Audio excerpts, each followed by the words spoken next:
عقل کی بات کی جائے، جو آج کل بڑے عقل کی باتیں کرتے ہیں، لاجکس کی بات کرتے ہیں، جناب اس کام کے پیچھے ذرا لاجک بتائیں، شریعت کا یہ قانون کیوں ہے، اس کے پیچھے کیا حکمت ہے، ذرا لاجک بتائیں، یہ کام کیوں ہوتا ہے۔ مثال کے طور پہ کہتے ہیں جناب یہ مرد کو وراثت میں 2 حصے، عورت کو 1 حصہ، اس کی لاجک کیا ہے؟ مرد کو طلاق کا حق ہے، عورت کو کیوں نہیں ہے؟ اب تو معاذ اللہ یہ بحث بھی ہونے لگی کہ عورت کو 4 شادیوں کا حق کیوں نہیں ہے، مرد کو کیوں ہے؟ اسلامی احکام میں کیوں؟ کوسچن مارک کرنے والوں کے سامنے میں کچھ کوسچن مارک رکھنا چاہتا ہوں کہ صفا اور مروہ کے درمیان دوڑنا، یہ تو اس زمانے کی بات تھی جب بی بی ہاجرہ کو پانی کی ضرورت تھی، حضرت اسماعیل بلک رہے تھے اور یہ پہاڑوں کے درمیان دوڑی۔ اب تو پانی ہی پانی ہے وہاں پر، جگہ جگہ کولر لگے ہیں، وہ پہاڑ بھی نہیں، بڑے زبردست ماربل کا فرش بنا دیا گیا، ایئر کنڈیشن لگا دیے گئے۔ اچھا دوڑی عورت تھی، اب عورتوں کو دوڑنا منع کر دیا گیا۔ اسلامی بہنیں چلیں گی مگر میلین اخضرین جو گرین لائٹس ہیں اس کے درمیان عورتیں دوڑیں گی نہیں، تو ان کو منع کر دیا، مردوں کو کہا یہاں دوڑنا ہے۔ تو لاجک تو بنتی نہیں ہے اگر عقل کی بات کریں، لیکن یہاں عقل سے فیصلے نہیں ہوں گے۔ شاعر کہتا ہے نا، عقل کو تنقید سے فرصت کہاں، عقل کو تنقید سے فرصت کہاں، عشق پر اعمال کی بنیاد رکھ۔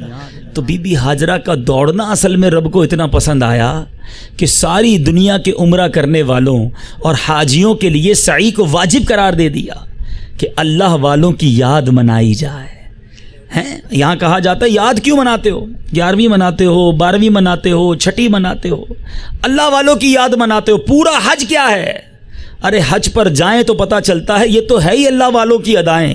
انہوں نے یہاں دوڑا تو ہم یہاں دوڑیں۔ میرے آقا نے ایک پتھر کو بوسہ دیا، اب ساری دنیا حجر اسود کو بوسہ دینا سعادت سمجھ رہی ہے۔ یہ مصطفیٰ کی ادا ہے صلی اللہ تعالیٰ علیہ وسلم۔ میرے آقا نے مینا میں قیام کیا، اب حاجی بڑے بڑے گھر جس کے یہاں موجود ہیں وہ خیمے میں جا کے مینا میں سوتا ہے، میرے آقا کی ادا کو ادا کرتا ہے۔ میرے آقا نے عرفات میں قیام کیا، حاجی جناب جس کے پاس لگژری لائف ہے وہ عرفات میں دھوپ میں جا کے کھڑا ہو کے کھلے آسمان تلے دعا کرتا ہے، نبی پاک علیہ الصلوۃ والسلام کی ادا کو ادا کرتا ہے۔ مزدلفہ کی رات وہ ایسی رات ہے کہ بڑے بڑے لگژری بیڈ روم میں سونے والے پتھریلی زمین پر وہ رات گزارتے ہیں، اور پھر کنکری مارنا۔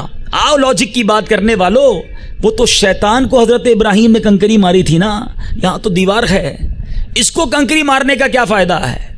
مگر رب کو وہ ادا اتنی پسند آئی کہ اس مقام پر میرے محبوب نے، میرے خلیل نے شیطان کو کنکری ماری تھی۔ تو اب رہتی دنیا اگر حج کرنا چاہتی ہے تو ان پر رمی کرنا واجب قرار دے دیا۔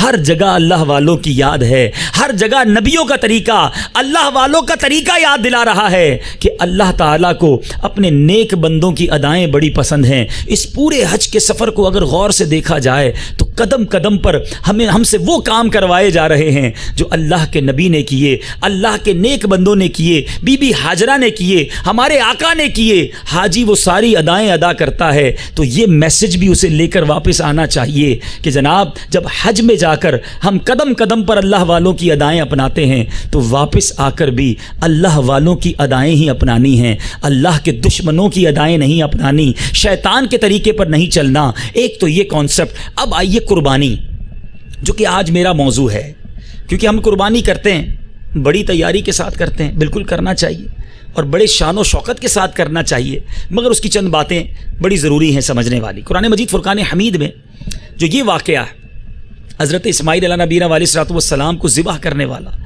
اب قرآن ہم پڑھیں تو ہمیں پتہ چلے نا کہ کیسے کیسے واقعات قرآن میں موجود ہیں۔ ہمارے بچے یہاں موجود ہیں، ینگسٹر موجود ہیں۔ آج ہمارے بچوں کو دنیا بھر کے کرکٹرز، فٹ بالرز، سیاست دان، نہ جانے فیم لوگوں کے نام تو پتہ ہوتے ہیں، مگر کیا انہیں انبیاء کے، صحابہ کے نام پتہ ہوتے ہیں؟ دنیا کے بڑے امیزنگ سٹوریز، اب تو سوشل میڈیا کا زمانہ آ گیا، جہاں عجیب و غریب ویڈیو لوگ ایک دوسرے کو شیئر کرتے ہیں، ہم بڑے خوش ہوتے ہیں جناب اس دنیا میں یہ ہو گیا، یہ ہو گیا۔ کیا ہمیں یہ پتہ ہے کہ جنگ بدر میں فرشتوں کی فوج کیسے نازل ہوئی تھی؟ حضرت یونس علیہ الصلوۃ والسلام مچھلی کے پیٹ میں کیسے رہے تھے؟ کیسے کیسے واقعات ہیں، قرآن پاک پڑھے تو صحیح کہ وہ کیسی گائے تھی، وہ عجیب و غریب گائیں، ایسی گائے کہ جس کا تذکرہ قرآن میں موجود، اور اس گائے کے نام پر پورے قرآن کی سب سے بڑی سورہ بقرہ موجود ہے، مگر ہمارے پاس قرآن پاک کو سمجھنے کا، پڑھنے کا کہاں وقت ہے؟ اب یہ خود قربانی کا جو واقعہ، ہر سال بقرہ عید مناتے ہیں، ہر سال قربانی کرتے ہیں، مگر کیا ایسا نہیں ہو سکتا کہ عید سے پہلے ہم وہ واقعہ قرآن میں پڑھیں کہ وہ ہوا کیسے تھا.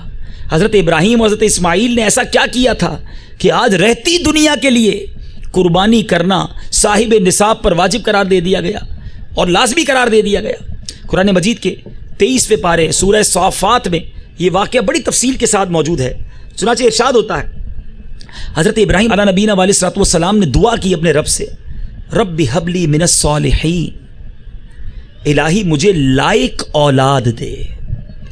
اولاد مانگی مگر لائق, صالحین عبادت گزار. اب پھر رب نے کیا فرمایا, فبشرناہ بغلام حلیم, تو ہم نے اسے خوشخبری سنائی ایک عقل مند لڑکے کی.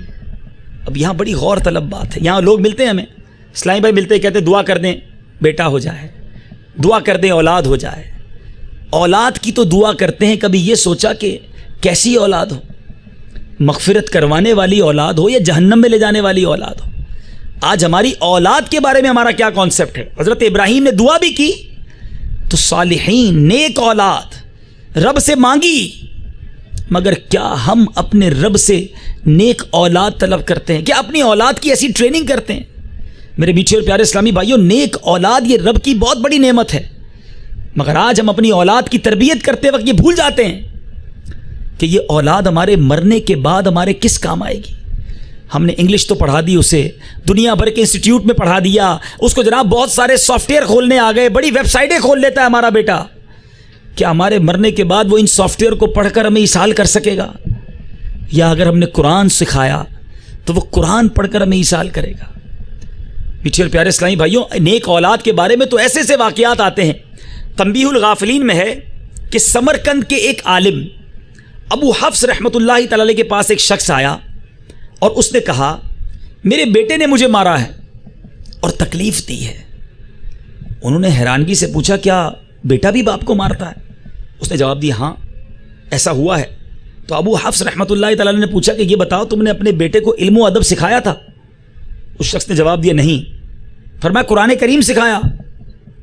کہا نہیں. تو پھر بتاؤ وہ کیا کرتا ہے؟ کہا وہ کھیتی باڑی کرتا ہے.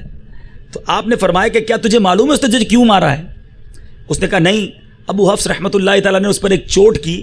میرا خیال ہے جب صبح کے وقت وہ گدھے پر سوار ہو کر کھیت کی طرف جا رہا ہوگا, بیل اس کے آگے, کتا اس کے پیچھے ہوگا, قرآن اسے پڑھنا آتا نہیں, وہ کچھ گنگنا رہا ہوگا.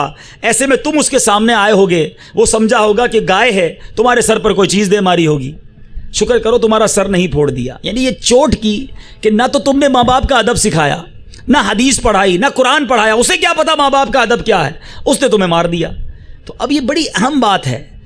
ہم بعض اوقات لوگ ملتے ہیں کہتے ہیں جناب ہمارے بچے بڑے نافرمان, بچے ادب نہیں کرتے.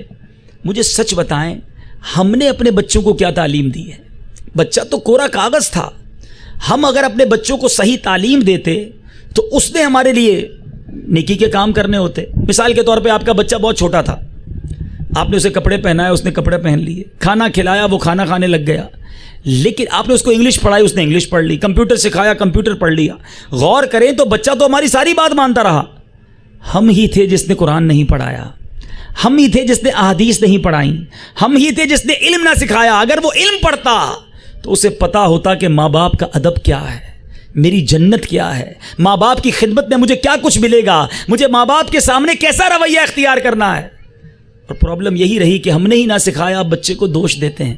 اے میرے میٹھے اسلامی بھائیوں, اولاد جو ہے وہ مرنے کے بعد کیسا کام آتی ہے. ایک بزرگ ارشاد فرماتے ہیں کسی شخص نے خواب میں دیکھا کہ قبرستان کے تمام مردے اپنی قبروں سے نکل کر جلدی جلدی زمین سے کوئی چیز سمیٹ رہے ہیں, لیکن مردوں میں سے ایک شخص فارغ بیٹھا ہے, وہ کچھ نہیں چنتا. اس شخص نے اس مردے سے جا کر کہا کہ تم کیوں نہیں چن رہے اور یہ سب کیا چن رہے ہیں؟ تو اس نے جواب دیا زندہ لوگ جو صدقہ یا دعا یا تلاوت قرآن وغیرہ اس قبرستان والوں کو بھیجتے ہیں, یہ سارے قبرستان والے یہ برکتوں کو سمیٹ رہے ہیں. اس نے کہا پھر تم کیوں نہیں چنتے؟ تو جواب دیا مجھے اس سے فراغت ہے, میرا بیٹا ایک جو ہے وہ حافظ قرآن ہے جو فلاں بازار میں حلوہ بیچتا ہے, مگر مجھے روزانہ ایک قرآن کا ثواب بھی پہنچاتا ہے. اب یہ بندہ اٹھا اور صبح اس بازار میں پہنچا, حلوائی کی دکان پر گیا تو دیکھا کہ ایک نوجوان حلوہ بیچ رہا ہے مگر اس کے ہونٹ ہل رہے ہیں. کہا بیٹا تم کیا پڑھ رہے ہو؟ اس نے کہا میں قرآن پڑھ رہا ہوں. اس نے جواب دیا کہ میں روزانہ ایک قرآن پڑھ کر اپنے والدین کو بخشتا ہوں، اسی کی تلاوت کر رہا ہوں۔ کچھ عرصے کے بعد خواب میں دوبارہ اسی قبرستان کے مردوں کو میں نے کچھ چنتے ہوئے دیکھا۔ اس مرتبہ وہ شخص بھی مصروف تھا کہ جس کو پہلے میں نے دیکھا تھا کہ وہ نہیں چنتا تھا۔ کہا اب کیوں چن رہے ہو؟ کہا میرے بیٹے کا انتقال ہو گیا ہے۔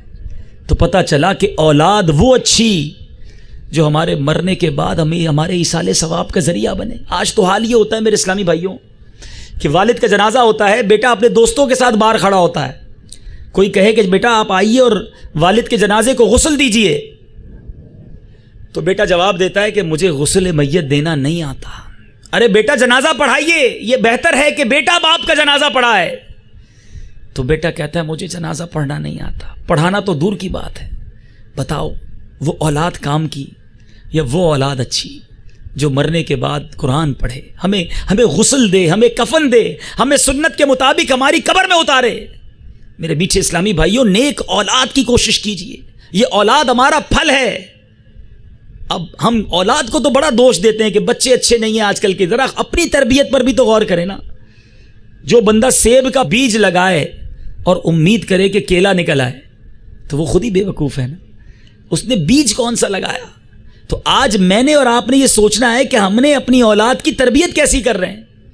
تو بہرحال اب یہاں ساتھ ساتھ چونکہ اولاد پر بات چلی ہے تو جس سے دیکھو ایک ہی تمنا ہوتی ہے کہ اولاد نرینہ کی دعا کر دیں، بیٹے کی دعا کر دیں، بیٹی کو لوگ بوجھ سمجھنے لگے، یہ بھی بہت غلط بات ہے۔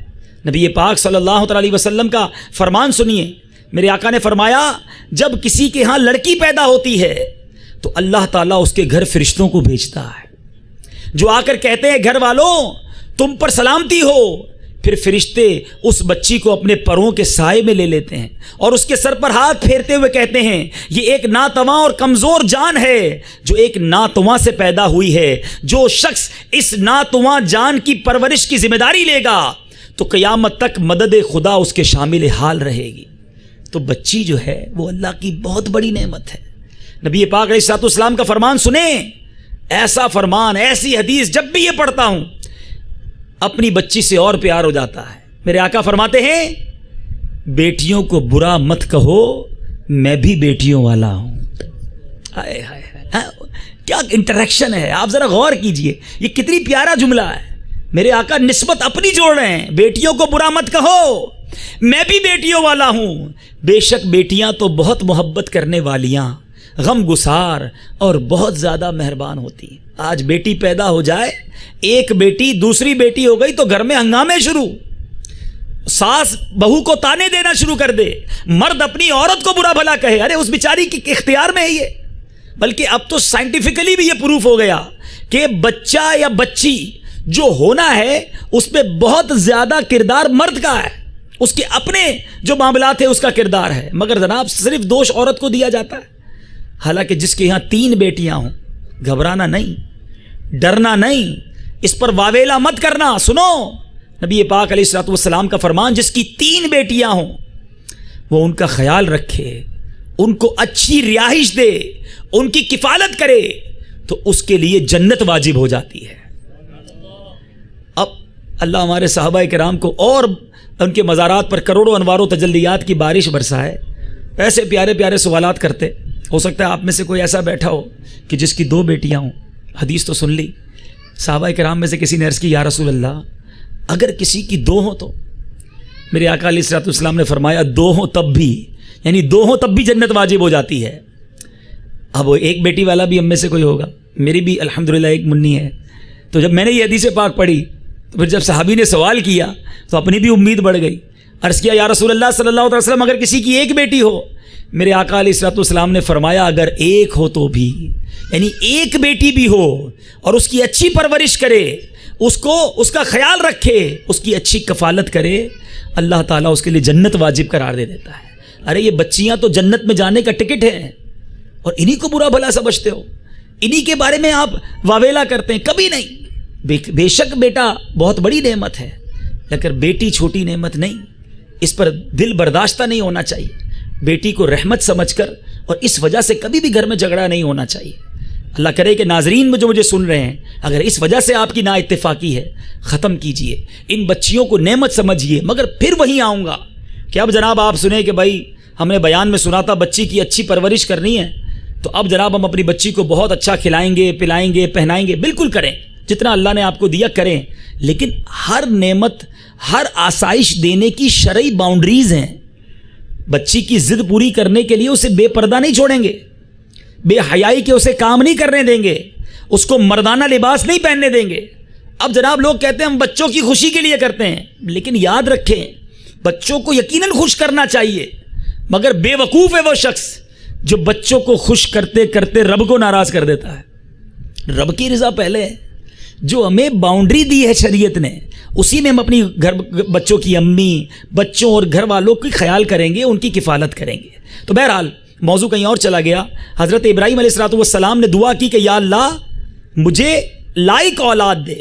اللہ تبارک و تعالیٰ نے حضرت اسماعیل علیہ نبینا علیہ السلام جب عطا فرمائے، اب 13 سال کے قریب عمر پہنچی تھی، اور بہت بڑی عمر میں حضرت ابراہیم علیہ السلام کے پاس یہ بہت بڑی عمر میں پیدائش ہوئی تھی حضرت اسماعیل علیہ السلام کی۔ اب 12-13 سال ایسی عمر ہوتی ہے، بچہ ہر دل عزیز ہوتا ہے، پورے گھر کی آنکھوں کا تارا ہوتا ہے، اور اب اس ایج میں جب وہ پہنچے تو اب قرآن فرماتا ہے کیا ہوا؟ فَلَمَّا بَلَغَ مَعَهُ السَّعْيَ قَالَ يَا بُنَيَّ إِنِّي أَرَى فِي الْمَنَامِ أَنِّي أَذْبَحُكَ فَانظُرْ مَاذَا تَرَى۔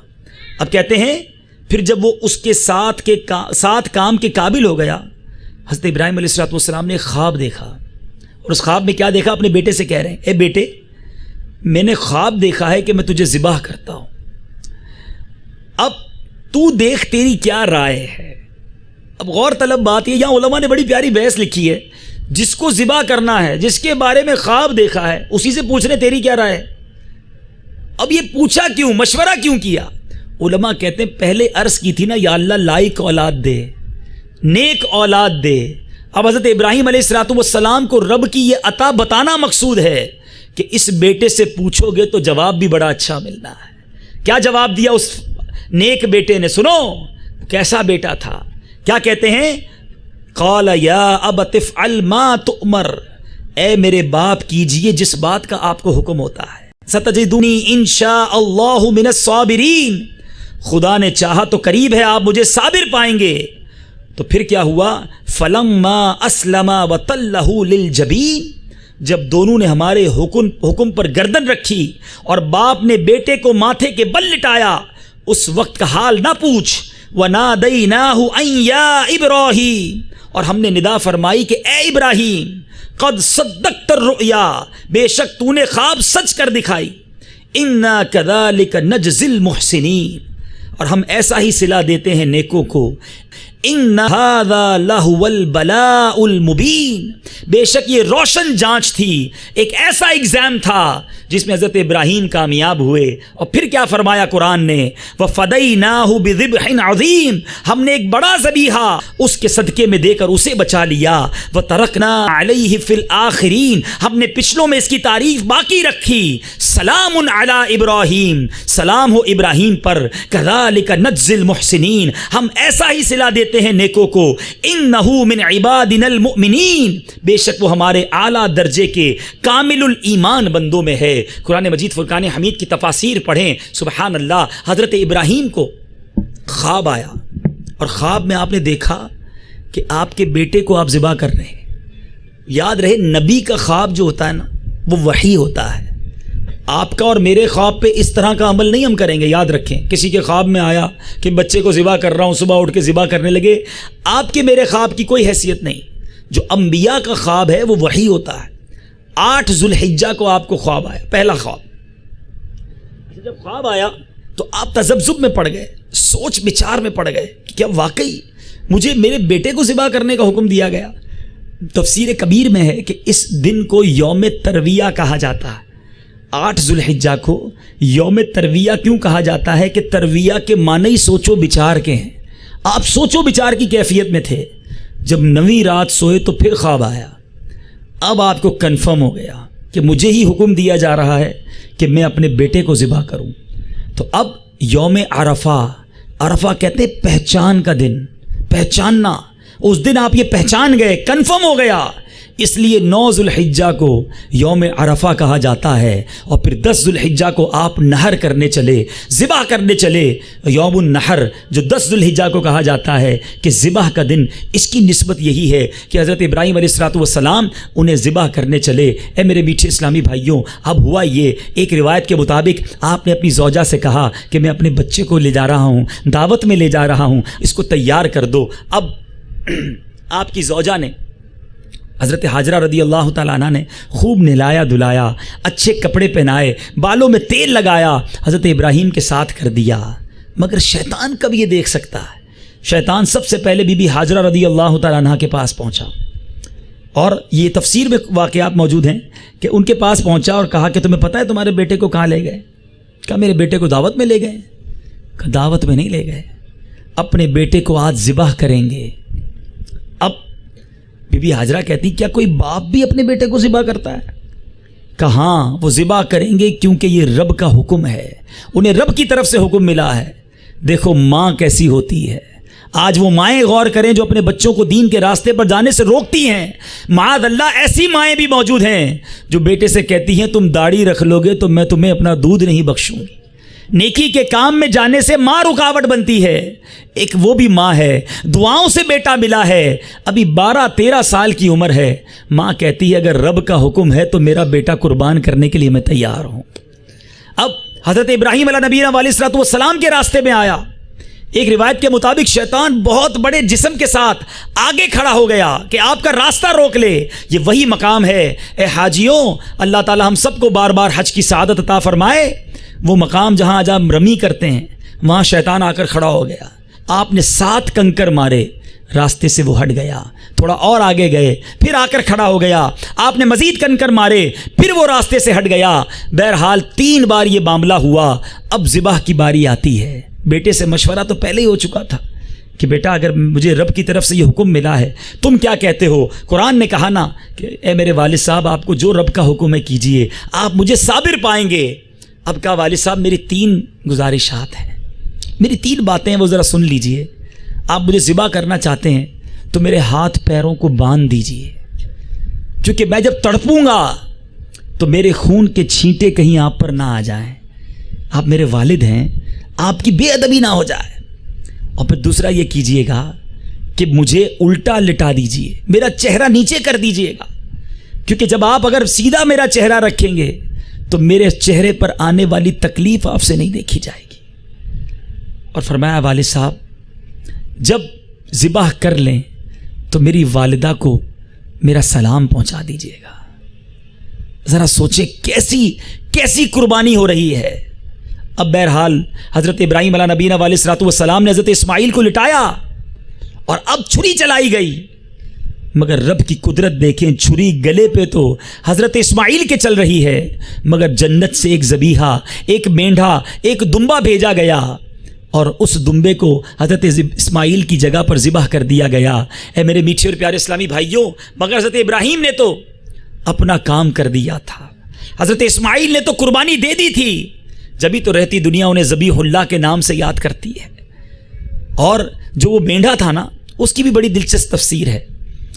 علماء لکھتے ہیں کہ یہ وہ مینڈھا ہے جو حابیل اور قابیل نے, حضرت آدم علیہ الصلوۃ والسلام کے بیٹوں نے, یہ بھی قرآنی واقعہ ہے, اللہ کرے آپ نے پڑھا ہو یا سنا ہو, کہ انہوں نے سب سے پہلے جب قربانی دی تھی, اللہ کی راہ میں کچھ ہدیہ پیش کیا تھا, تو اس وقت حابیل نے ایک مینڈھا دیا تھا, وہ قبول کر لیا گیا تھا. تو وہ مینڈھا جو تھا وہ جنت میں 40 سال تک چرتا رہا, اور پھر جبریل امین وہی مینڈھا جنت سے لے کر آئے تھے. اور اس مینڈے کے جو سینگ ہیں, یہ ایک روایت کے مطابق کعبہ شریف کا جو میزاب ہے, پر نالا ہے, اس پر بہت عرصے تک لگے رہے, مگر بعد میں کسی وجہ سے کعبہ شریف میں آگ لگ گئی تھی تو وہ سینگ بھی جل گئے. بہرحال اے میرے میٹھے اسلامی بھائیوں, یہ واقعہ سنانے کا مقصد کیا ہے؟ ہمیں یہ احساس ہو کہ جو ہم جانور لیتے ہیں, ہم قربانی کرتے ہیں, ہماری نیت کیا ہونی چاہیے. ہم تو آج کہیں دکھلاوے کے لیے قربانی ہو رہی ہوتی ہے, فلاں حاجی صاحب نے اتنے لاکھ کا جانور لیا ہے, فلاں نے یہ لیا ہے, فلاں نے وہ لیا ہے, لوگ دیکھنے آئیں گے, ہم لوگوں کو بتاتے پھرتے میں نے اتنے کا لیا ہے. یقیناً اچھا جانور لینا چاہیے, بہترین جانور لینا چاہیے, مگر انٹینشن کیا ہے؟ نیت کیا ہے؟ اللہ کی رضا یا لوگوں کی واہ واہ؟ اگر اللہ کی رضا ہے تو بہت اچھی بات ہے، اور اگر واہ واہ کے لیے ہے اے میرے میٹھے اسلامی بھائیوں تو پھر اس کا اجر نہیں ملنا۔ ہمیں بھی قربانی دینی ہے۔ ان اللہ والوں نے تو اپنا بیٹا قربان کر دیا، کربلا والوں نے۔ اب دیکھیں نا، محرم کا مہینہ ذوالحجہ کے فوراً بعد ہے، آخری مہینہ بھی قربانی کا درس دے رہا ہے، پہلا مہینہ بھی قربانی کا درس دے رہا ہے۔ کربلا والوں نے سب کچھ لٹا دیا نا، تو یہ قربانی دینے والوں کی داستانیں ہیں۔ مگر آج میں اور آپ کیا قربانی دے رہے ہیں؟ ہم تو اپنے وقت کی قربانی نہیں دیتے، ہم اپنی خواہشات کی قربانی نہیں دیتے۔ میرا آج ذہن بن گیا غلط کام کرنے کا، بس کرنا ہے۔ آج برا کام کرنا ہے تو کرنا ہے، بس آج ذہن بن گیا فلم دیکھنی تو دیکھنی ہے۔ ارے کب میں نے اپنے ارادوں کو قربان کیا کہ میرے رب کی طرف سے منع ہے، میری شریعت مجھے منع کرتی ہے۔ ہم کسی چیز کو قربان نہیں کرتے، انہوں نے سب کچھ قربان کیا۔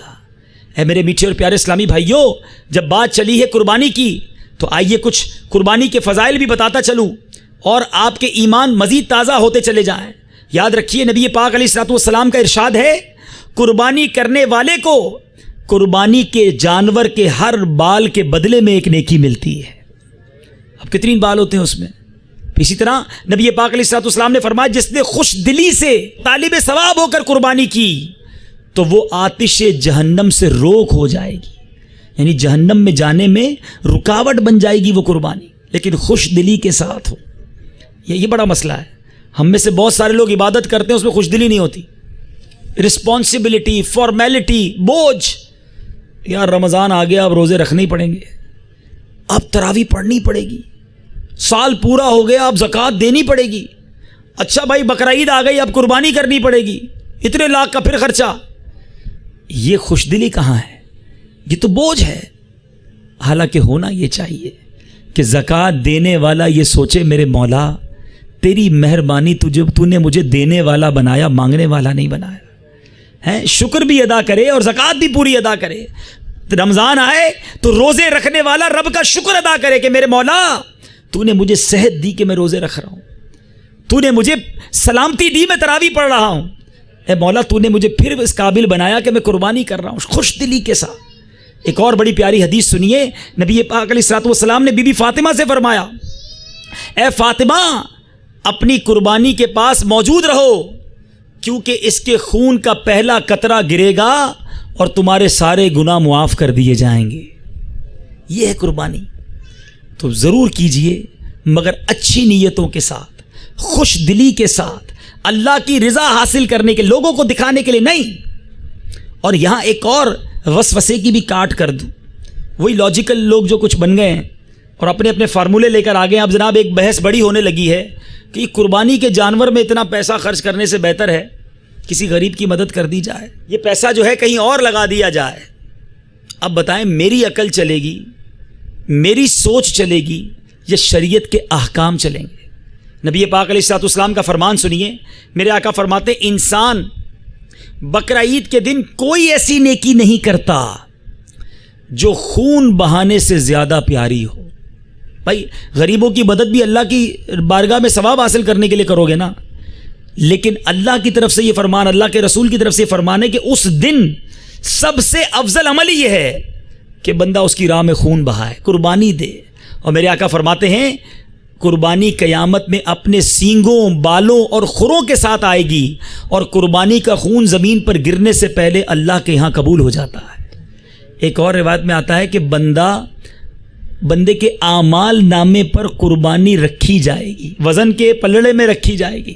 تو اچھا جانور جن کو اللہ نے نوازا، بہترین جانور کریں، لیکن نیت پھر وہی لا رہا ہوں بات کہ اللہ کی رضا کی نیت ہونی چاہیے، اور پھر ساتھ ساتھ وہ یاد آئے قربانی کہ حضرت اسماعیل کو قربان کرنے چلے تھے حضرت ابراہیم۔